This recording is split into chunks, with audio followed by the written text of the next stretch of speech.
11. Recently, Manila Amendments were in news. These amendments were adopted under the guidance of Manila Amendments.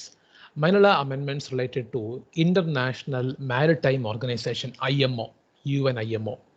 അതായത് സീഫെയറേഴ്സിന് അവരുടെ ജോലിയെ സംബന്ധിച്ചുള്ള സർട്ടിഫിക്കേഷൻ്റെ അപ്ഡേഷനും കാര്യങ്ങളും എല്ലാം ഇൻ്റർനാഷണലി പറയുന്ന എഗ്രിമെൻ്റാണ് Manila amendments to IMO agreement. So സീഫെയറേഴ്സിൻ്റെ സർട്ടിഫിക്കേഷൻ, അവരുടെ ക്വാളിഫിക്കേഷൻ, നമ്മൾ ഇന്ത്യ രാജ്യം സീഫെയറിനെ സർട്ടിഫൈ ചെയ്തിരിക്കട്ടെ, ഒരു മറൈൻ സീഫെയറാന്നിരിക്കട്ടെ, അത് US അക്സെപ്റ്റ് ചെയ്യണം. ഇദ്ദേഹം US പോകുന്നതിരിക്കട്ടെ, US പോയിട്ട് US ഒരു ഷിപ്പ് കമ്പനിയിൽ ഇദ്ദേഹത്തിന് അപ്ലൈ ചെയ്യുന്നു. ഇന്ത്യൻ ഗവൺമെൻറ് പറയുന്നു ഇദ്ദേഹം ക്വാളിഫൈഡ് ആണ്, അത് US നേവി അക്സെപ്റ്റ് ചെയ്യണം. സോ ഇത് ഗ്ലോബലി കൊടുക്കുന്ന എഗ്രിമെൻ്റ് ആണ്, ഗ്ലോബലി കമ്മിറ്റ് ചെയ്തിരിക്കുന്ന അമെൻമെൻറ്റ്സ് എഗ്രിമെൻ്റ് ആണ് Manila amendments to International Maritime Organization. So Manila amendments is related to seafarers certification and eligibility, and it is related to International Maritime Organization. 11 answer is A. Which of the following freshwater fish, also known as giant panda of the river, was recently declared extinct? So giant panda of the river in the fish, that is Chinese paddlefish. News varan karyam ഈ വർഷം that has been declared extinct by the researchers. So IUCN പ്രകാരം researchers declare ചെയ്തു this Chinese paddlefish, it is seen in Yangtze River of China. It is a freshwater fish and it was declared extinct by the researchers. So 12 answer is A, Chinese paddlefish. 13. Recently, the Union government announced that it would start raising a part of its gross borrowing program in external market. അതായത് government of ഇന്ത്യക്ക് കാശിന് ആവശ്യമുണ്ട്. Government of India പൊതുവെ എന്ത് ചെയ്യും? ഒന്നെങ്കിൽ RBI loan എടുക്കാം, അല്ലെങ്കിൽ എന്ത് ചെയ്യാൻ പറ്റും? ഗവൺമെൻറ് ബോൺസ് നമുക്ക് ഇന്ത്യയിൽ ഡൊമസ്റ്റിക് മാർക്കറ്റിൽ ഇഷ്യൂ ചെയ്യാം. സോ ഗവൺമെൻറ് ബോൺസ് വരുമ്പം നിങ്ങൾ ഗവൺമെൻറ് ബോൺസ് വാങ്ങും, നിങ്ങൾ ആ കാശ് ഗവൺമെൻറ്റിന് കൊടുക്കും. സോ ഗവൺമെൻറ് അത്യാവശ്യം കാശായിട്ടുണ്ട്. അല്ലെങ്കിൽ ഇൻഫ്ലേഷൻ കൺട്രോൾ ചെയ്യാനൊക്കെ ഈ ഓപ്പൺ മാർക്കറ്റ് ഓപ്പറേഷൻ യൂസ് ചെയ്യാറുണ്ട്. ഗവൺമെൻറ് ബോണ്ട് ഇഷ്യൂ അടിച്ചിറക്കും, നിങ്ങളത് വാങ്ങും, നിങ്ങൾ ഗവൺമെൻറ് കാശ് കൊടുക്കും. സോ നിങ്ങളുടെ കയ്യിലുള്ള മണി സപ്ലൈ കുറയും. സോ ഇൻഫ്ലേഷൻ ട്രെൻഡ് കുറയ്ക്കാൻ സഹായിക്കും. ആദ്യമായിട്ട് government of India bond, foreign denominated bond overseas മാർക്കറ്റിലേക്ക് കൊടുക്കുന്നു. സോ ഗവൺമെൻറ്റിന് ലോൺ കാശിൻ്റെ ആവശ്യമുള്ളപ്പം ഡൊമസ്റ്റിക് മാർക്കറ്റിൽ ബോണ്ട് ഇറക്കാതെ ഫോറിൻ മാർക്കറ്റിൽ ബോണ്ട് ഇഷ്യൂ ചെയ്യാനായിട്ട് ഈ ബജറ്റിൽ ഗവൺമെൻറ് തീരുമാനിക്കുന്നു. എന്തുകൊണ്ടായിരിക്കും ആ തീരുമാനം എടുത്തത്? ഗവൺമെൻറ് ഒരു ബോണ്ട് ഇഷ്യൂ ആയിരിക്കട്ടെ മാർക്കറ്റിൽ. സപ്പോസ് ഗവൺമെൻറ് ഓഫ് ഇന്ത്യ ഒരു ബോണ്ട് ഇഷ്യൂ ചെയ്യുന്നു. ഗവൺമെൻറ് ഓഫ് ഇന്ത്യയുടെ കൂടെ തന്നെ പല കമ്പനികളും ബോണ്ട് ഇഷ്യൂ ചെയ്യുന്നു. എല്ലാ ബോണ്ടിനും ഒരേ വില. സപ്പോസ് എല്ലാ ബോണ്ടിനും 1 ലക്ഷം രൂപ വിലയുണ്ട്. നിങ്ങൾ ഒരു ബോണ്ടിൽ ഇൻവെസ്റ്റ് ചെയ്യാൻ ആഗ്രഹിക്കുകയും ചെയ്യുന്നു. സോ നിങ്ങൾ നോക്കുമ്പം, നിങ്ങളൊരു ഇൻവെസ്റ്ററാണ്, നിങ്ങളുടെ കയ്യിൽ കുറച്ച് കാശുണ്ട്. നിങ്ങൾ മാർക്കറ്റിൽ നോക്കുമ്പം ഒരു സൈഡിൽ ഗവൺമെൻറ് ഓഫ് ഇന്ത്യയുടെ ബോണ്ടുണ്ട്, പ്രൈവറ്റ് കമ്പനീസിൻ്റെ, ഇൻഫോസിസിൻ്റെ ബോണ്ടുണ്ട്, TCSൻ്റെ ബോണ്ടുണ്ട്, ഇങ്ങനെ പല കമ്പനീസിൻ്റെ ബോണ്ടുണ്ട്. നിങ്ങൾ ഏതായിരിക്കും വാങ്ങുക? നിങ്ങൾ വാങ്ങുക ഗവൺമെൻറ് ഓഫ് ഇന്ത്യയുടെ ബോണ്ടായിരിക്കും. കാരണം എന്താണ്? നിങ്ങളുടെ പൈസ പോവത്തില്ല എന്ന് ഉറപ്പാണ്. കൃത്യമായിട്ട്, കാരണം ഗവൺമെൻറ് പാപ്പരാകാൻ പറ്റത്തില്ല, കൃത്യമായിട്ട് നിങ്ങൾക്ക് പലിശ കിട്ടുമെന്ന് ഉറപ്പാണ്. സോ പൊതുവെ സൊസൈറ്റി മുഴുവനും, ഇൻവെസ്റ്റേഴ്സ് മുഴുവനും ട്രെൻഡ് പോകുന്നത് ഗവൺമെൻറ് ഓഫ് ഇന്ത്യയിലെ ബോണ്ട് വാങ്ങും, ഗവൺമെൻറ്റിൻ്റെ ബോണ്ട് വാങ്ങും, പ്രൈവറ്റ് കമ്പനിയുടെ ബോണ്ട് വാങ്ങത്തില്ല. സോ ഗവൺമെൻറ് ഡൊമസ്റ്റിക് മാർക്കറ്റിൽ ബോണ്ട് ഇറക്കി കഴിഞ്ഞാൽ പ്രോബ്ലം എന്താണ്? പ്രോബ്ലം, നിങ്ങൾ പ്രൈവറ്റ് കമ്പനിക്ക് ഇൻവെസ്റ്റ് ചെയ്യാതെ ഗവൺമെൻറ്റിന് ഇൻവെസ്റ്റ് ചെയ്യും, ഗവൺമെൻറ്റിൻ്റെ ബോണ്ട് വാങ്ങും. This is known as crowding out private investment in India. Crowding out എന്ന് പറയും. ക്രൗഡിങ് ഔട്ട്, പ്രൈവറ്റ് ഇൻവെസ്റ്റ്മെൻറ്റിന് കിട്ടേണ്ട ഒരു ഇൻവെസ്റ്റ്മെൻറ്റ് ഗവൺമെൻറ്റിന് നിങ്ങൾ കൊടുക്കുന്നു, പ്രൈവറ്റ് കമ്പനികൾക്ക് ഇൻവെസ്റ്റ്മെൻറ്റ് കിട്ടുന്നില്ല. This is crowding out. So ഈ ഡിസിഷൻ പുറത്ത് ഓവർസീസ് മാർക്കറ്റിൽ bond, foreign denominated bond issue ചെയ്യാം എന്നുള്ള തീരുമാനം എടുക്കാൻ കാര്യം ഈ ക്രൗഡിങ് ഔട്ട് കുറയ്ക്കാൻ വേണ്ടിയാണ്. സോ മാർക്കറ്റിൽ നിങ്ങൾ ഇൻവെസ്റ്ററാണ്, നിങ്ങൾക്ക് 1 ലക്ഷം രൂപ ബോണ്ടിൽ ഇൻവെസ്റ്റ് ചെയ്യാൻ താല്പര്യമുണ്ട്. നിങ്ങൾ മാർക്കറ്റിൽ നോക്കുമ്പം ഡൊമസ്റ്റിക് മാർക്കറ്റിൽ ഗവൺമെൻറ്റിൻ്റെ ബോണ്ടൊന്നുമില്ല. കുറേ കമ്പനികളുടെ ബോണ്ടാണ്. ഇൻഫോസിസിൻ്റെ ബോണ്ട്, L&Tയുടെ, CAT-ൻ്റെ, ആക്സിസ് ബാങ്കിൻ്റെ, ഇങ്ങനെ കുറേ ഇൻസ്റ്റിറ്റ്യൂഷൻസിൻ്റെ ബോണ്ടാണ്. നിങ്ങൾ പ്രൈവറ്റ് കമ്പനീസിൽ ഇൻവെസ്റ്റ് ചെയ്യും. So why government has taken this decision? So that the crowding out effect of private investment decreases. അത് ഒന്നാമത്തെ കാര്യം. ഇനി ഈ ക്രൗഡിങ് ഔട്ട് കുറയുമ്പോൾ പ്രൈവറ്റ് കമ്പനിക്ക് കാശ് കിട്ടുന്നുണ്ട്. കാരണം നിങ്ങൾ ഇൻവെസ്റ്ററാണ്, നിങ്ങൾ പ്രൈവറ്റ് കമ്പനിയുടെ ബോണ്ട് വാങ്ങുന്നു, പ്രൈവറ്റ് കമ്പനിക്ക് കാശ് കിട്ടുന്നുണ്ട്. സോ പ്രൈവറ്റ് കമ്പനി എന്തിനായിരിക്കും ബോണ്ട് ഇറക്കുന്നത്? അവർക്ക് കാശിന് ആവശ്യമുണ്ട്. പ്രൈവറ്റ് കമ്പനിക്ക് കാശിന് ആവശ്യമുള്ളപ്പം അവർ ഒന്നെങ്കിൽ ബാങ്കിൽ നിന്ന് ലോൺ എടുക്കാൻ പറ്റും, ഇല്ലെങ്കിൽ ബോണ്ട് ഇഷ്യൂ ചെയ്യാൻ പറ്റും. ബോണ്ടോ ഡിബഞ്ചറോ ഷെയർസോ സ്റ്റോക്കോ അവരുടെ ഇഷ്ടപ്രകാരം ഇഷ്യൂ ചെയ്യാൻ പറ്റും. പ്രൈവറ്റ് കമ്പനി നോക്കുമ്പം ഞങ്ങൾക്ക് കൃത്യമായിട്ട് ഞങ്ങൾക്ക് കാശിന് ആവശ്യമുണ്ട്, ബോണ്ട് വഴി കാശ് കിട്ടുന്നുണ്ട്. സോ പ്രൈവറ്റ് കമ്പനിയുടെ ലോണിനുള്ള ഡിമാൻഡ് കുറയും. ബാങ്കിൽ പോയി ലോൺ ചോദിക്കേണ്ട കാര്യമില്ല. കാരണം മാർക്കറ്റിൽ ജനങ്ങൾക്കിടയിൽ ഡിമാൻഡുണ്ട് പ്രൈവറ്റ് കമ്പനിയുടെ ബോണ്ടിന്. So instead of taking a loan from banks, private companies are getting money from the public by issuing bonds.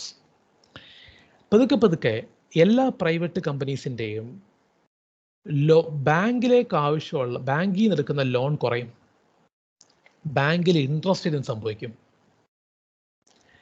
Whether it will increase or decrease? കാരണം ഇറ്റ് വിൽ ഡിക്രീസ്. കാരണം എന്താ? Demand for the loan is decreasing. The demand for the loan by the private companies is decreasing. Loan ആരും എടുക്കുന്നില്ല. പലിശ സംഭവിക്കും, പലിശ കുറയും. So when this issuing of bonds in foreign market happens, the domestic interest rate, the interest rate in the market, it will decrease over time. So first point, it will decrease crowding out of private investment in India. Yes, it will decrease crowding out of investment. One is correct. Second statement, the domestic interest rate will increase over time. No, the domestic interest rate will decrease over time. What is the reason? The reason is the demand of loan by the private companies gradually decreases. So bank നോക്കുമ്പം ഞങ്ങൾ പലിശ വെച്ചേക്കുന്നത് 8% ആയിരുന്നു. എടാ, private company ഒന്നും loan എടുക്കുന്നില്ല. ഒരു കാര്യം ചെയ്യാം, പലിശ 7% ആക്കി നോക്കാം. പ്രൈവറ്റ് കമ്പനി ലോൺ എടുക്കുന്നില്ല, 6% ആക്കും. സോ പതുക്കെ എക്കണോമിയിലുള്ള interest rate will gradually decrease. So 2 is wrong. If 2 is wrong, what is the answer? The answer is C, 1 and 3 only. 1 and 3 only. Third point, dollar denominated sovereign bonds will increase the debt burden if the rupee depreciate. Government of India bond issue ചെയ്യുന്നു. ഞാൻ പറഞ്ഞു foreign denominated ബോണ്ടാണ്.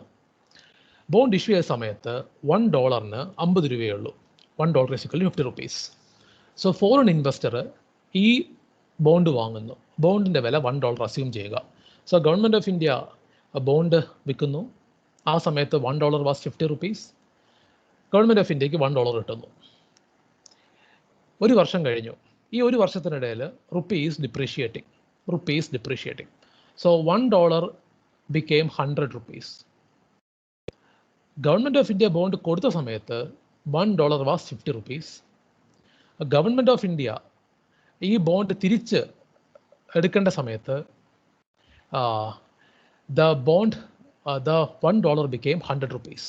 Okay, ഈ bond ആൾക്കാർ വാങ്ങുമ്പം, foreign investors വാങ്ങുമ്പം പലിശ കൃത്യമായിട്ട് government of India കൊടുത്തുകൊണ്ടിരിക്കണം അല്ലേ? $1 അയാളൊരു ബോണ്ട് വാങ്ങുന്നു, $1 അയാൾ ബോണ്ട് വാങ്ങുന്നു, $1 ഗവൺമെൻറ് ഓഫ് ഇന്ത്യക്ക് കിട്ടുന്നു. കൃത്യമായിട്ട് പലിശ കൊടുക്കണം അല്ലേ? റുപ്പി ഡിപ്രീഷിയേറ്റ് ചെയ്യുമ്പോൾ ഇയാൾക്ക് കൊടുക്കേണ്ടത് ഡോളർ ടേംസിലാണ് പലിശ അല്ലേ? Dollar became more costly. So when dollar became more costly, അതായത് when rupee depreciate, dollar is appreciating, dollar is getting more costly. So it will increase the debt burden if rupee is depreciating. So when rupee is depreciating, the bonds, the dollar denominated sovereign bonds will increase the debt burden if the rupee depreciate. So the answer is C, 1 and 3 only. 13 answer C, 1 and 3 only. 14. Consider the following statements. Recently, the Ministry of Micro, Small and Medium Enterprises has allocated separate harmonized system code for Khadi. What is harmonized system code? HS code. HS code എന്ന് പറയുന്നത് internationally world customs organization WCO ബ്രൂസൽസിലുള്ള ബെൽജിയത്തിലുള്ള world customs organization issue ചെയ്യുന്ന കോഡാണ് harmonised systems code. Okay, എന്തിനാണെന്ന് ചോദിച്ചു കഴിഞ്ഞാൽ എക്സ്പോർട്ടും ഇമ്പോർട്ടും എളുപ്പമാക്കാൻ വേണ്ടിയാണ്. ഓരോ പ്രൊഡക്റ്റിനും, ഉദാഹരണത്തിന് പൈനാപ്പിൾ, നമ്മൾ പൈനാപ്പിൾ എക്സ്പോർട്ട് ചെയ്യുന്നു. പൈനാപ്പിളിന് ഒരു 6 ഡിജിറ്റ് കോഡുണ്ട്. അപ്പം 6 ഡിജിറ്റ് കോഡ്, ഇപ്പം 010285 എന്നാന്നിരിക്കട്ടെ പൈനാപ്പിളിൻ്റെ കോഡ്. ഈ കോഡായിരിക്കും പൈനാപ്പിൾ എന്നുള്ളതിൻ്റെ അർത്ഥം. സോ കോഡ് വെച്ചിട്ട് export import, ease of export and import will be easier among the countries. This is the concept of harmonized system code, HS code. അത് ഖാദിക്ക് ഈ വർഷം കൊടുത്തിരിക്കുന്നത് by Ministry of Commerce and Industry, not by MSME ministry. So first point is wrong. Recently, it is not by MSME ministry, it is by Ministry of Commerce and Industry has allocated a separate harmonized system code for Khadi. Remember, harmonized system, it is a code given by World Customs Organization internationally, and it is a 6-digit code. What is the purpose of giving harmonized system code? To improve the ease of doing business between the countries and between the companies internationally. So first statement is wrong. Second statement, KVIC is a statutory body established under Act of Parliament. Yes, it is statutory body under KVIC Act. So second statement is correct. Answer is B2 only. Answer is B2 only. 14B. 15. Consider the following statements with respect to Indian Data Relay Satellite System, IDRSS, Indian Data Relay Satellite System. എന്താണ് IDRSS? IDRSS എന്ന് പറയുന്നത് initially launch ചെയ്യുന്നത് 2 satellites ആണ്. 2000 കിലോഗ്രാമുള്ള 2 satellites launch ചെയ്യുന്നു. Launch ചെയ്യുന്നത് Jio stationery ഓർബിറ്റിലേക്കാണ്. 36,000 kilometre ദൂരെയുള്ള Jio stationery ഓർബിറ്റിലേക്കാണ് ഈ സാറ്റലൈറ്റ്സ് ലോഞ്ച് ചെയ്യുന്നത് by using GSLV launch vehicle. PSLV അല്ല, GSLV ലോഞ്ച് വെഹിക്കിൾ വെച്ചിട്ടാണ് ലോഞ്ച് ചെയ്യുന്നത്. എന്തിനു വേണ്ടിയാണ് ഈ 2 satellites IDRSS satellite system launch ചെയ്തേക്കുന്നത്? ഇന്ത്യയുടെ സാറ്റലൈറ്റ്സ് തമ്മിൽ അങ്ങോട്ടും ഇങ്ങോട്ടും കൃത്യമായിട്ട് കണക്ട് കിട്ടാൻ വേണ്ടി. അതുമാത്രമല്ല, ഒരു സ്പേസ് ക്രാഫ്റ്റ് ഇന്ത്യയിൽ നിന്ന് ലോഞ്ച് വന്നിരിക്കട്ടെ, ഉദാഹരണത്തിന് ഗഗൻയാൻ മിഷൻ. ഈ ഗഗൻയാൻ മിഷൻ ലോഞ്ച് ചെയ്ത് കഴിഞ്ഞാൽ ഈ ഗഗൻയാൻ മിഷനകത്തിൽ ഹ്യൂമൻ ആൾക്കാരുണ്ട്, 3 ആൾക്കാരുള്ളതുകൊണ്ട് 2-3 ആൾക്കാരുണ്ടാവും മിഷനകത്ത്. ഇവരുമായിട്ട് നമുക്ക് ഒരു കാരണവശാലും ഒരു നിമിഷം പോലും കണക്ഷൻ വിടാൻ പാടില്ല. സോ കണ്ടിന്യൂസ് കമ്മ്യൂണിക്കേഷൻ, 24/7 കമ്മ്യൂണിക്കേഷൻ നമുക്ക് ഈ ലോഞ്ച് ചെയ്യുന്ന സ്പേസ് ക്രാഫ്റ്റിലെ ആൾക്കാരുമായിട്ട് ഉണ്ടാവണം. സോ ഇത് ഉറപ്പുവരുത്താൻ വേണ്ടിയാണ്, അതായത് ഇന്ത്യയിലെ സാറ്റലൈറ്റ്സ് ഈ അങ്ങോട്ടും ഇങ്ങോട്ടും മ്യൂച്വലി കമ്മ്യൂണിക്കേറ്റ് ചെയ്യണം. കമ്മ്യൂണിക്കേഷൻ എവിടെയെങ്കിലും ബ്രേക്ക് ചെയ്ത് കഴിഞ്ഞാൽ IDRSS മുഖേന കമ്മ്യൂണിക്കേഷൻ നടന്നിരിക്കണം. So that is the main objective of IDRSS. So what is the objective? To track, to receive, to send the information from other Indian satellites. So first point is correct. So ഈ പറഞ്ഞ IDRSS Gaganyaan mission launch ചെയ്തതിന് മുമ്പായിട്ട് launch ചെയ്യാനാണ് plan ചെയ്തിരിക്കുന്നത്. Objective ഇത്രയേ ഉള്ളൂ. Gaganyaan mission ഒരു human സെൻറ്റർഡ് മിഷനാണ്. അതുകൊണ്ട് തന്നെ ഒരു കാരണവശാലും അവരുമായിട്ടുള്ള കമ്മ്യൂണിക്കേഷൻ ബ്രേക്ക് ചെയ്യാൻ പാടില്ല. സോ ഇന്ത്യൻ സാറ്റലൈറ്റ്സിൽ നിന്ന് എന്തെങ്കിലും ഒരു ഇൻഫർമേഷൻ നമുക്ക് കിട്ടാതിരിക്കുന്നുണ്ട് എങ്കിൽ അത് ഓവർകം ചെയ്യാൻ വേണ്ടിയാണ് IDRSS will be launched. So first statement is correct. Second statement, the satellite would be launched on PSLV launch vehicle to low Earth orbit around 800 km away. തെറ്റാണ്. It will be launched on GSLV launch vehicle to geostationary orbit around 36,000 km away. So second statement is completely wrong. Answer is A1 only. IDRSS A1 only. Next, 16. Which of the following countries recently undertook a massive drive to cull camels. Cull എന്ന് വെച്ചാൽ kill എന്നാണ്, കൊല്ലുക എന്നുള്ളതാണ്. To cull the camels, which were creating havoc in nearby towns and cities in search of water owing to extreme drought in arid landscape. ഓസ്ട്രേലിയയിലാണ് സംഭവിച്ചിരിക്കുന്നത്. ഓസ്ട്രേലിയയിൽ extreme drought നിങ്ങൾ കഴിഞ്ഞ വർഷം കേട്ടിട്ടുണ്ടാവും. ഈ ഓസ്ട്രേലിയയുടെ ഫോറസ്റ്റ് ഫയേഴ്സ് ന്യൂസിൽ ഒരുപാട് തവണ ഉണ്ടായിരുന്നു, ഫോറസ്റ്റ് ഫയേഴ്സ്.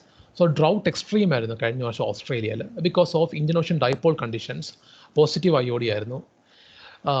ഈ ഡ്രൗട്ട് കാരണം ക്യാമൽസ് ടൗണിലേക്കും സിറ്റിയിലേക്കും മൂവ് ചെയ്തു തുടങ്ങി.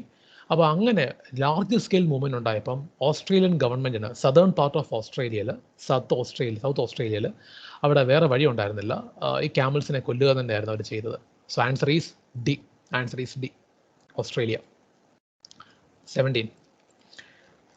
The hydrocarbon exploration and licensing policy replaced the open acreage licensing policy.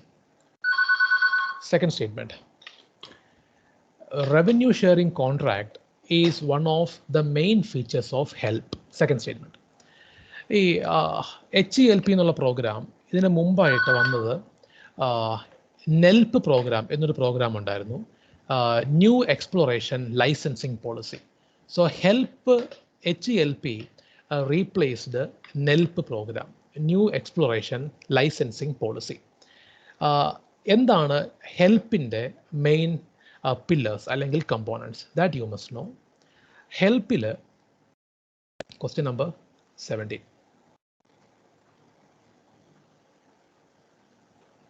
See, features of HELP, hydrocarbon exploration licensing policy. There are 4 pillars of HELP. 4 pillars ആണുള്ളത്. 1 uniform licence, 2 open acreages, 3 revenue sharing model, 4 marketing and pricing freedom. 4 ഈ 4 പോളിസിയാണ് ഉള്ളത്. ഒന്നാമത്തത് uniform licence, അതായത് oil എക്സ്പ്ലോറേഷന് വേണ്ടി gas exploration, coal bed methane, ഇതിനെല്ലാം uniform licence government of India provide ചെയ്യും.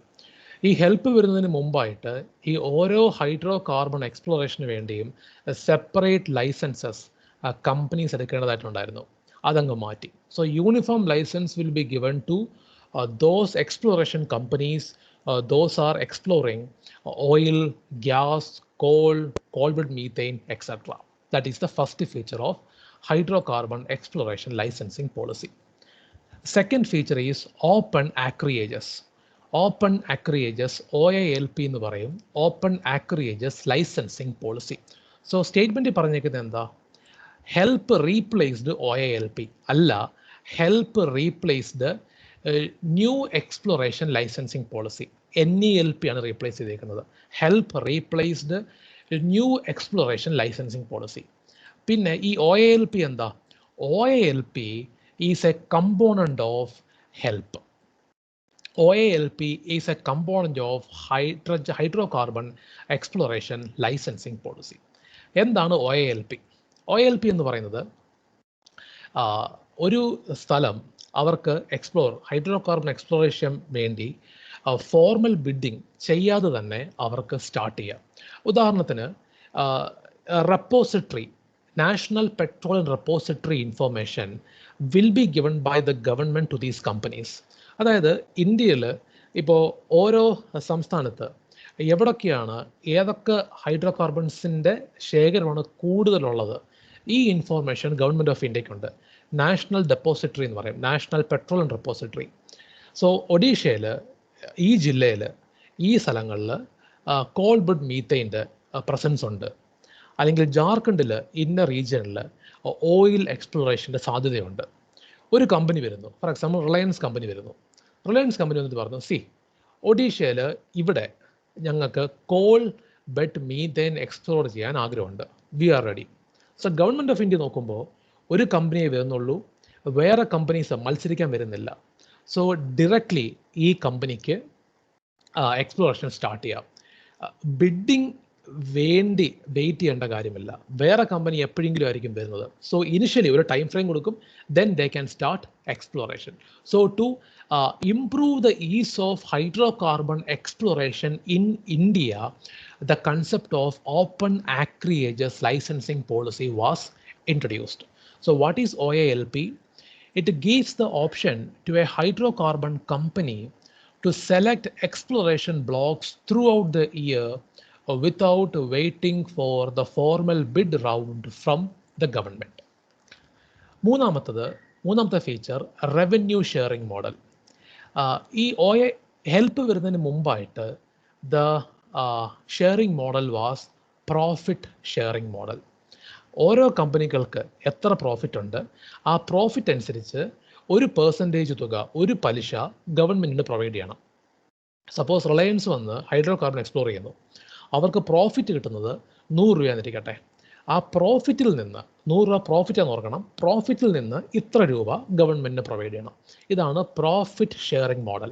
ഇതായിരുന്നു നെൽപ്പിലുണ്ടായിരുന്നത്, ന്യൂ എക്സ്പ്ലോറേഷൻ ലൈസൻസ് പോളിലുണ്ടായിരുന്നത് നെൽപ്പിൽ. അതങ്ങ് മാറ്റി ഇപ്പം റവന്യൂ ഷെയറിംഗ് മോഡലാണ്. റിലയൻസ് എന്നുള്ള എക്സ്പ്ലോറേഷൻ കമ്പനിക്ക് എത്ര റവന്യൂ വരുന്നുണ്ട്, അവരുടെ ഇൻവെസ്റ്റ്മെൻറ്റ് എന്തും ആവട്ടെ, അവർ ഇൻവെസ്റ്റ് ചെയ്തിരിക്കുന്നത് 1000 രൂപയാണെന്നിരിക്കട്ടെ, അവർക്ക് കിട്ടുന്ന റവന്യൂ സപ്പോസ് 10,000 റുപ്പീസ് റവന്യൂ കിട്ടുന്നു. ആ റവന്യൂവിൻ്റെ ഇത്ര പെർസെൻറ്റേജ് ആയിരിക്കും ഗവൺമെൻറ്റിന് പ്രൊവൈഡ് ചെയ്യുന്നത്. അതാണ് revenue sharing model. So help എന്ത് ചെയ്തു? Help policy there became a shift from profit sharing model to revenue sharing model. So profit sharing model was a feature of NELP policy and revenue sharing model is a feature of HELP policy. Next, marketing and pricing freedom. കുറച്ചും കൂടെ easy ആയിട്ട് അവർക്ക് determine ചെയ്യുന്ന രീതി, അവർക്ക് ഇഷ്ടമുള്ള രീതിയിൽ price ചെയ്യാനും മാർക്കറ്റ് ചെയ്യാനുള്ള അവകാശം കൊടുത്തു. കുറച്ചും കൂടെ ഒന്ന് ഫ്രീ ആക്കി കൊടുത്തു, ലിബറലൈസ് ചെയ്തു. Four marketing of their product, marketing of coal, marketing of hydrocarbon, as well as the pricing of hydrocarbon. Government regulation korchu. These are the features of HELP, hydrocarbon exploration licensing policy. First statement, HELP replaced OALP, wrong, tettana. Second statement, revenue sharing contract is one of the main features of HELP. 2 is correct. Answer is B, 2 only. 18. What are the guidelines for declaring a language as a classical language? See, നമുക്ക് ഇന്ത്യയിൽ എത്ര classical languages ഉണ്ട്? 6 എണ്ണം. ഏതൊക്കെയാണ്? തമിഴ്, ആദ്യം തമിഴായിരുന്നു, പിന്നെ Sanskrit, Kannada, Telugu, Malayalam and Odia. So in total 6 classical languages. ചോദ്യം എന്താ പറഞ്ഞേക്കുന്നത്? What are the guide lines? First point, high antiquity. Antiquity എന്ന് പറഞ്ഞാൽ പഴയത് എന്ന രീതിയിലാണ് പറയുന്നത്. High antiquity of its early text recorded history over A period of 1500 to 2000 years. Yes, one is correct. Second, a body of ancient literature or text which is considered a valuable heritage by generations of speakers. Yes, 2 is correct. Third, the classical language and literature being distinct from the modern, there may also be a discontinuity between the classical language and its later form or its offshoots. 3 is also correct. So classical language can be distinct from the modern and there can be a discontinuity between the classical language and its offshoots. These are the 3 conditions. 3 conditions കൂടാതെ there is one more condition. This condition, the literary tradition be original. So classical language status കൊടുക്കണമെങ്കിൽ the literary tradition of that language be original and not borrowed from another speech community. So ഈ 4 criteria language follow ചെയ്യുന്നുണ്ട് എങ്കിൽ then that language can be given the status of classical language status. So answer is D, 1, 2 and 3, all of the above, D. 19. The Women, Business and Law 2020 report is published by, this report is published by World Bank. Answer is A, World Bank. Women, Business and Law. ഇതിൽ report പറയുന്ന കാര്യം ഇതാണ്, ഒരു സ്ത്രീക്ക് ഓരോ രാജ്യങ്ങളിൽ business ചെയ്യാനായിട്ട്, നിയമപരമായിട്ട് പ്രൊസീഡ് ചെയ്യാനായിട്ട്, ഓരോ ഇഷ്യൂസ് വരുമ്പം സോൾവ് ചെയ്യാനായിട്ട് ആ രാജ്യത്തിലെ നിയമങ്ങൾ എത്രമാത്രം സഹായിക്കുന്നുണ്ട്. സോ ഒരു സ്ത്രീക്ക് ഒരു ബിസിനസ് സ്റ്റാർട്ട് ചെയ്യണം, ഒരു MSME സ്റ്റാർട്ട് ചെയ്യണം, അല്ലെങ്കിൽ ഒരു വലിയ കമ്പനി സ്റ്റാർട്ട് ചെയ്യണം. ആ രാജ്യത്തിലെ നിയമങ്ങൾ അവർക്ക് സ്റ്റാർട്ട് ചെയ്യാനുള്ള ബെനിഫിറ്റ് എത്രമാത്രം പ്രൊവൈഡ് ചെയ്യുന്നുണ്ട്. നിയമപ്രകാരം സ്ത്രീകൾ പോയി കഴിഞ്ഞാൽ അവരെ എത്രമാത്രം അതാത് രാജ്യങ്ങളുടെ നിയമം ഹെൽപ്പ് ചെയ്യുന്നുണ്ട് അല്ലെങ്കിൽ ഹെൽപ്പ് ചെയ്യുന്നില്ല. ഇങ്ങനെ രാജ്യങ്ങളെ റാങ്ക് ചെയ്യുന്ന ഒരു റിപ്പോർട്ടാണിത്. സോ ഇന്ത്യക്ക് റാങ്കിങ് വന്നിട്ടുണ്ട്. റാങ്കിങ് നമുക്ക് എക്സാമിന് ആവശ്യമില്ല. Remember, it is published by World Bank, published by World Bank. 20. With reference to the recently approved Green Credit Scheme, consider the following statements. See, എന്താണ് ഗ്രീൻ ക്രെഡിറ്റ് സ്കീം? ഈ വർഷം വന്ന ഒരു പുതിയ അനൗൺസ്മെൻ്റ് ആണ് മിനിസ്ട്രി ഓഫ് എൻവയോൺമെൻറ്റിൻ്റെ green credit scheme. അതായത് forest നമുക്കൊരു കമ്മോഡിറ്റി ആയിട്ട് ട്രേഡ് ചെയ്യാൻ പറ്റും. നിങ്ങൾക്ക് 1 ഏക്കർ സ്ഥലം ഉണ്ടെന്നിരിക്കട്ടെ. ആ സ്ഥലത്ത് നിങ്ങൾ ഫോറസ്റ്റ് ക്രിയേറ്റ് ചെയ്യുന്നു, നിങ്ങൾ മരങ്ങൾ നട്ടുപിടിപ്പിക്കുന്നു, നിങ്ങൾ കൃത്യമായിട്ട് ടേക്ക് കെയർ ചെയ്യുന്നു. നിങ്ങളുടെ ഉദ്ദേശം ഒരു ഫോറസ്റ്റ് ഉണ്ടാക്കാനായിട്ട് ആണെന്ന് പറഞ്ഞ് നിങ്ങൾ സ്റ്റേറ്റ് ഫോറസ്റ്റ് ഡിപ്പാർട്ട്മെൻറ്റിനെ സമീപിക്കുക. സോ നിങ്ങൾക്കൊരു സ്ഥലമുണ്ട്, നിങ്ങൾക്കത് ഫോറസ്റ്റ് ആക്കാൻ താല്പര്യമുണ്ട്. നിങ്ങൾ സ്റ്റേറ്റ് ഗവൺമെൻറ് ഡിപ്പാർട്ട്മെൻറ്റോട് പറയുക, ഈ 1 ഏക്കർ സ്ഥലം ഞാൻ ഫോറസ്റ്റ് ആക്കാൻ ശ്രമിക്കുകയാണ്. സോ ഫോറസ്റ്റ് ആക്കണമെങ്കിലുള്ള കണ്ടീഷൻസ് ഗവൺമെൻറ് പറയും. ഇന്ന മരങ്ങൾ, ഇത്ര കനോപ്പി ഡെൻസിറ്റി ആവശ്യമുണ്ട്. അതിനനുസരിച്ച് നിങ്ങൾ മരങ്ങൾ നട്ടുപിടിപ്പിക്കുന്നു. 3 വർഷം കഴിയുമ്പോൾ, in a period of 3 years, forest department വന്ന് നോക്കും. എന്നിട്ട് അവരുടെ conditions, canopy density, the type of trees there ഒക്കെ നോക്കിയിട്ട് നിങ്ങൾക്ക് നിങ്ങളുടെ ഈ 1 ഏക്കർ സ്ഥലം ഫോറസ്റ്റ് ആണെന്നും പറഞ്ഞ് ടാഗ് തരും. സോ നിങ്ങൾക്ക് 1 ഏക്കർ ഫോറസ്റ്റ് ഉണ്ട്. ഓക്കെ, ഈ ഫോറസ്റ്റ് കമ്പനികൾക്ക് നിങ്ങൾക്ക് ട്രേഡ് ചെയ്യാം. എങ്ങനെയാണ് ട്രേഡ് ചെയ്യുന്നത്? ടാറ്റ ഒരു ഇൻഡസ്ട്രി സ്റ്റാർട്ട് ചെയ്യാൻ പോകുന്നു. വേറൊരു സ്ഥലത്ത് ഒരു ഇൻഡസ്ട്രി സ്റ്റാർട്ട് ചെയ്യുന്നു. ആ ഇൻഡസ്ട്രി സ്റ്റാർട്ട് ചെയ്യാനായിട്ട് ടാറ്റയ്ക്ക് 1 ഏക്കർ അവിടുത്തെ ഫോറസ്റ്റ് വെട്ടി നിരത്തിയിട്ട് ടാറ്റയ്ക്ക് അവിടെ ഇൻഡസ്ട്രി പണിയണം. ഓക്കെ, സോ ടാറ്റ ഗവൺമെൻറ്റിനെ സമീപിക്കുന്നു, സംസ്ഥാന സർക്കാരിനെ സമീപിച്ചിട്ട് പറയുന്നു, ഇത്രയും സ്ഥലം, 1 ഏക്കർ സ്ഥലം ഞങ്ങൾക്ക് ക്ലിയർ ചെയ്യണം, 1 ഏക്കർ ഫോറസ്റ്റ് ആണ് എനിക്ക് ക്ലിയർ ചെയ്യണം. ആ 1 ഏക്കറിൽ ഞങ്ങൾക്ക് ഇൻഡസ്ട്രി സ്റ്റാർട്ട് ചെയ്യണം. അപ്പോൾ ഗവൺമെൻറ് പറയും, നിങ്ങൾക്ക് ഗ്രീൻ ക്രെഡിറ്റ് സ്കീം പ്രകാരം you can buy the forest from this person and give it to us. Tata എന്ത് ചെയ്യും? ടാറ്റ വന്നിട്ട് നിങ്ങളുടെ കയ്യിലുള്ള 1 ഏക്കർ ഫോറസ്റ്റ് കാശ് കൊടുത്ത് നിങ്ങളുടെ നിന്ന് വാങ്ങും. സോ ടാറ്റയുടെ പേരിലായി ആ 1 ഏക്കർ ഫോറസ്റ്റ്. എന്നിട്ട് ടാറ്റ ആ ഫോറസ്റ്റ് ഗവൺമെൻറ്റിനെ ഏൽപ്പിക്കും. സോ ടാറ്റ കമ്പനി ഒരു സ്ഥലത്ത് ഇൻഡസ്ട്രി കെട്ടിപ്പൊക്കാനായിട്ട് ഫോറസ്റ്റ് നശിപ്പിക്കുമ്പം വേറൊരു സ്ഥലത്ത് അവരായിട്ട് തന്നെ ഫോറസ്റ്റ് വാങ്ങുന്നു. This programme of trading of forest is known as green credit scheme. First point, it aims to allow private companies to identify land and grow plantations. Yes, private companies land identify ചെയ്യാം. Private കമ്പനീസിന്, village കമ്മ്യൂണിറ്റീസിന്, NGOs ഒക്കെ land identify ചെയ്യാം and they can start growing plantations. One is correct. Under the scheme, forest can be traded as a commodity under compensatory afforestation. Yes, 2 is correct. 2 is also correct. Answer is C, both 1 and 2. Answer is C, 20C. 21. Integrated Road Accident Database, IRAD. Integrated Road Accident Database. IIT മദ്രാസും launch ചെയ്ത പ്രൊജക്റ്റാണ് IRAD എന്നുള്ളത്. അതായത് ഓരോ സ്ഥലങ്ങളിൽ road ആക്സിഡൻറ്റ്സിന് എന്തുകൊണ്ട് വരുന്നു, അത് റോഡ് കൺസ്ട്രക്ഷൻ്റെ ഇഷ്യൂ ആണോ, അവിടെയുള്ള ടേണിങ് അത്രയും ടേൺ ചെയ്യേണ്ട കാര്യമുണ്ടോ, നമുക്ക് ഈ റോഡ് ആക്സിഡൻറ്റ്സ് എങ്ങനെ കുറയ്ക്കാൻ പറ്റും. So road accidents all over India analyse ചെയ്യാനും അത് കുറയ്ക്കാനും വേണ്ടി സ്റ്റാർട്ട് ചെയ്ത ഡേറ്റാബേസ് ആണ് IRAD. So it is started by IIT Madras and it is funded by World Bank. World Bank funded project ആണ് IRAD, Integrated Road Accident Database. First point is the objective. First is the objective of IRAD. IRAD is a central accident database management system that will help in analyzing the causes of road crashes and in devising safety interventions to reduce such accidents in India. One is correct. Second, IRAD is developed by CSIR. Wrong. 2 is wrong. It is developed by IIT Madras and will be implemented by National Informatics Center. That's correct. It will be implemented by NIC, National Informatics Center.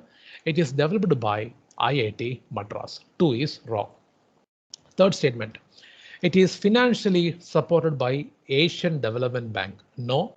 Wrong. It is supported by World Bank. 21 answer is A1 only. A1 only.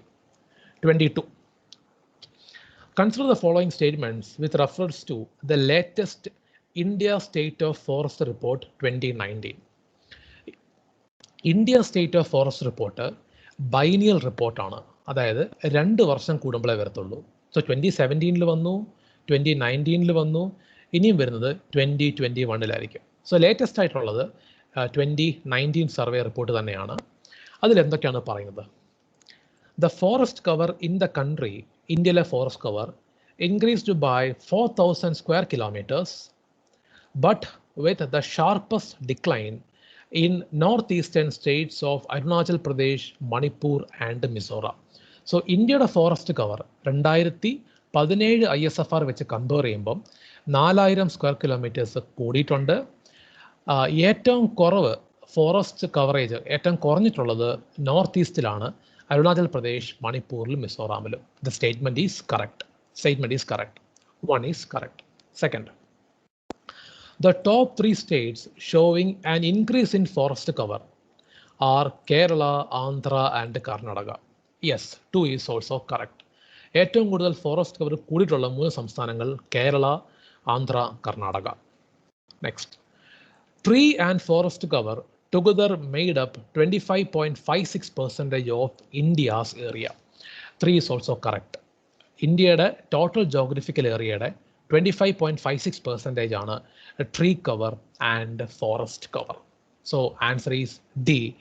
1, 2 and 3. Answer is D. 23. In the context of Indian banking, e-Kuber refers to. What is e-Kuber? e-Kuber എന്ന് പറയുന്നത് ഈ RBI central ഗവൺമെൻറ്റിന് loan കൊടുക്കാറുണ്ട്, state സംസ്ഥാന സർക്കാർക്കും loan provide കൊടുക്കാറുണ്ട്. RBI loan കൊടുക്കുന്നു. ഏതൊക്കെ സമയത്താണ് പലിശ RBIയിലേക്ക് വരേണ്ടത്? എത്ര പലിശ നിങ്ങൾ മുടക്കിയിട്ടുണ്ട്? എത്ര പ്രിൻസിപ്പൽ ഓരോ സംസ്ഥാനം, കേരള ഗവൺമെൻറ് 5 കോടി രൂപ RBIക്ക് കൊടുക്കാനുണ്ട് അടുത്ത മാസം. അതിനടുത്ത മാസം ആകുമ്പോഴത്തേന് വേറൊരു ലോൺ മുഖേന 10 കോടി രൂപ ഇൻട്രസ്റ്റ് ആയിട്ട് കൊടുക്കണം. ഇങ്ങനെ ഡീറ്റെയിൽസ് എല്ലാം വരുന്ന ഒരു പ്ലാറ്റ്ഫോമാണ് e-Kuber. So it is A core banking solution of reserve bank of India. Core banking solution, CBS. What is the core banking solution? നമ്മൾ പൊതുവേ പറയുവാണെങ്കിൽ കോർ ബാങ്കിങ് സൊല്യൂഷൻ എന്ന് പറഞ്ഞാൽ നിങ്ങൾക്ക് ഒരു അക്കൗണ്ട് SBIയിൽ ഉണ്ടാവും. നിങ്ങൾ ഇന്ത്യയിൽ എവിടെ പോയാലും ലോകത്തിൽ എവിടെ പോയാലും നിങ്ങളുടെ SBI അക്കൗണ്ട് ഡീറ്റെയിൽസ്, അക്കൗണ്ടിലുള്ള ട്രാൻസാക്ഷൻസ്, പുതിയ ഓഫേഴ്സ്, ഇതെല്ലാം നിങ്ങൾക്ക് എപ്പോഴും കണക്റ്റഡ് ആയിരിക്കും. നിങ്ങൾക്ക് എത്ര ലോൺ കൊടുക്കാനുണ്ട്, എത്ര കിട്ടാൻ സാഹചര്യമുണ്ട്, എല്ലാം നിങ്ങൾക്ക് അറിയാൻ പറ്റും from SBI. That is generally known as core banking solution. So core banking solution which is developed by the RBI for the state governments and central government is known as e-Kuber. Answer is C. Core banking solution of Reserve Bank of India. 24. Which of the following are correct regarding the Budapest Convention? Budapest Convention. എന്താണ് Budapest convention? ഈ internet ക്രൈമിനെ പറ്റി പറയുന്ന only legally binding international convention ആണ് Budapest Convention. Budapest എവിടാ? Hungary. Budapest is in Hungary, Europe. So Budapest Convention, it was convened by European countries. European countries ആണ് ഇത് convene ചെയ്തിരിക്കുന്നത്. What is the purpose? It is for addressing internet and computer crime. So global computer crime guidelines-ഉം ഓരോ രാജ്യങ്ങൾക്കുള്ള computer crime guide ലൈൻസും കൂടെ harmonise ചെയ്യുക, link ചെയ്യുക, കുറച്ചും കൂടെ സുതാര്യമാക്കുക. Computer crime നടക്കുന്നത്, ഉദാഹരണത്തിന് ഇന്ത്യയിലൊരു കമ്പ്യൂട്ടർ ക്രൈം ചെയ്യുന്നത് ചിലപ്പോൾ ജപ്പാനിൽ നിന്നായിരിക്കും, ജപ്പാനിൽ ആൾക്കാർക്ക് ചെയ്യുന്നത്. സോ ഈ ക്രൈം ഇന്ത്യയിലുള്ള ശിക്ഷകൾ അവിടെയും കിട്ടാൻ വകുപ്പുണ്ടാക്കണം. This is Budapest convention. So first statement is correct.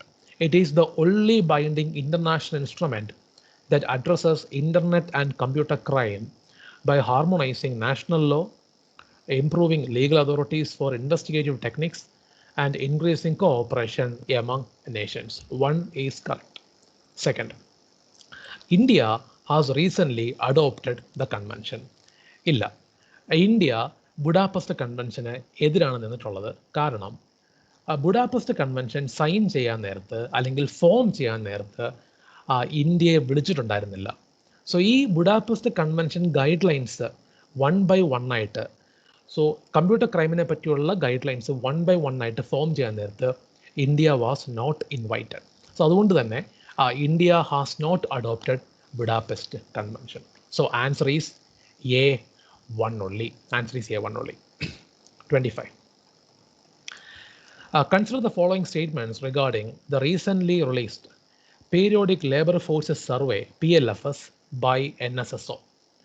So PLFS by NSSO was released recently. എന്താണ് പറയുന്നത്? ഒന്ന്, while the unemployment rate for female is higher than male in urban area, so urban area സിറ്റികളിൽ unemployment of a female is more than male.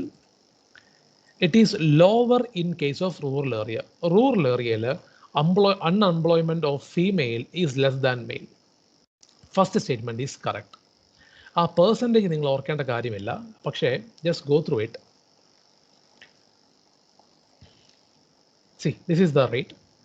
The unemployment rate is higher among urban female at 10.8% than their male counterpart, which is estimated at 7.1%. So urban female unemployment 10.8% ആണ്, urban male unemployment 7.1% ആണ്. ഇനിയും rural ഏരിയയിലേക്ക് വന്നാലോ, ഗ്രാമങ്ങളിലേക്ക് പോയാൽ male unemployment rate is 5.8%, female unemployment is 3.8%. Percentage നിങ്ങൾക്ക് important ഇല്ല. ഓർക്കേണ്ടത് ഈ ട്രെൻഡ് അറിഞ്ഞിരിക്കുക. Unemployment rate for female is more than male in urban. Unemployment rate of female is less than male in rural area. Okay. Second, as per the report, Kerala has recorded the highest unemployment in India. അല്ല, highest unemployment ഉള്ളത് നാഗാലാൻഡിലാണ്. Nagaland has the highest unemployment rate. ഇനി least unemployment ഉള്ളത് it is in Meghalaya. Remember these 2 points. Okay. Remember these 2 points. So Nagaland has the highest unemployment rate among the state, and Meghalaya has the least unemployment among the state.